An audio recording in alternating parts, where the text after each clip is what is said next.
Mesdames et messieurs, distingués invités, c'est avec une immense joie et un grand honneur, à l'occasion du sommet des femmes leaders panafricaines, que je vous envoie ce petit mot. Permettez-moi tout d'abord de remercier les organisateurs de cet événement prestigieux, plus particulièrement ma sœur adorée, ma mignon à moi, toute seule, Madame Aïcha Biro Diallo, de m'avoir accordé cette opportunité de m'exprimer sur un sujet qui me tient particulièrement à cœur, la place de la femme en politique. La politique, en tant que domaine central de prise de décision et de gouvernance, a longtemps été dominée par les hommes. Les femmes ont souvent été exclues de ces sphères de pouvoir, reléguées au rôle traditionnel de soutien et de second plan. Cependant, au fil des décennies, nous avons assisté à une évolution positive où les femmes ont commencé à briser les barrières de genre et à s'imposer dans le monde politique. Il est indéniable que la participation des femmes en politique est essentielle pour la construction de sociétés justes, équilibrées et inclusives. Les femmes apportent une perspective unique et complémentaire, mettant en avant des valeurs telles que l'empathie, la collaboration et la compassion. Leur présence dans les instances de décision contribue à une meilleure représentativité de la société dans son ensemble. Pourtant, et oui, pourtant, malgré ces avancées, les femmes restent sous-représentées dans les instances politiques à travers le monde.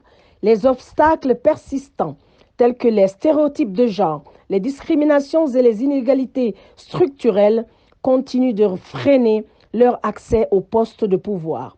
Il est donc crucial de mettre en place des mesures concrètes pour promouvoir et soutenir la participation politique des femmes. La première étape consiste à garantir l'égalité des chances en matière d'éducation et d'alphabétisation. L'accès à l'éducation de qualité est le fondement même de l'autonomisation des femmes et de leur capacité à s'engager pleinement dans la vie politique.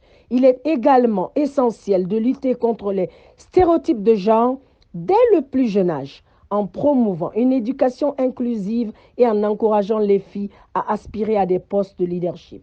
De plus, il est important de mettre en place des politiques et des programmes visant à favoriser la représentation des femmes dans les instances politiques. Des quotas de genre peut être une mesure temporaire, efficace pour accélérer la parité. Cependant, il est crucial de veiller à ce que ces mesures soient accompagnées de mesures de soutien telles que les formations politiques, les mentorats et l'accès aux ressources nécessaires pour exercer pleinement leurs responsabilités. Parallèlement, il est essentiel de créer un environnement politique inclusif et respectueux, exempt de tout type de discrimination et de violence à l'égard des femmes. Les femmes leaders doivent être soutenues et protégées, et les comportements sexistes doivent être condamnés sans équivoque. La création de réseaux de soutien entre femmes politiques peut également jouer un rôle clé dans le renforcement de leur voix et de leur influence. Enfin, nous devons encourager la solidarité entre les femmes leaders panafricaines en unissant nos forces, en partageant nos expériences et en nous soutenant mutuellement.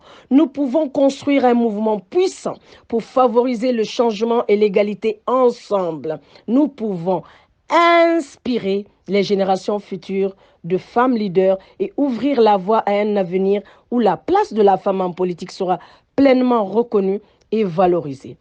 Je vous remercie de votre attention. Ensemble, nous pouvons faire la différence.